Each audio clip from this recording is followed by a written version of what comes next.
Building critical arguments is extremely important in academic writing because this is where you show your own reasoning and ideas. A critical argument has a clear point. This could be the overall point of an assignment, or the main point of a paragraph that builds towards the overall argument. It's supported by evidence rather than subjective opinion. It integrates critical analysis of the evidence and shows how it relates to the point. A critical argument also gives a complete representation of the evidence. We're going to build an example argument for an assignment on the topic of features of effective online academic skills resources. This is a paragraph-length example, but you can extend the same process to a whole assignment. Usually, an argument starts by stating the overall point, so the reader knows what to expect. In this paragraph, our main point shows which general feature of effective resources is being discussed. Effective online academic skills resources must be easy to find. We can narrow this down a little more with a subpoint focusing on the location of resources. Next, we need to add supporting evidence from sources.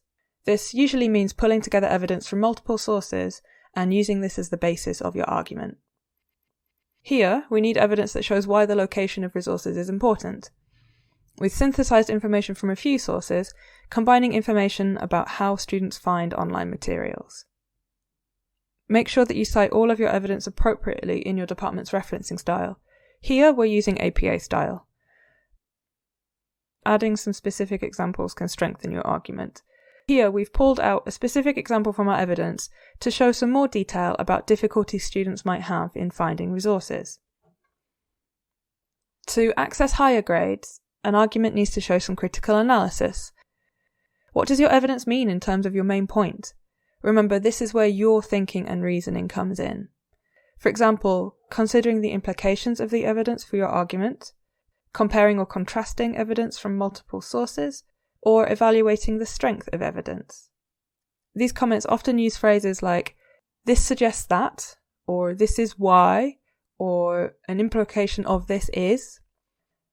Let's add a critical comment that shows the implications of the evidence in terms of the efficacy of resources. This suggests it's more effective to integrate academic skills resources into module materials.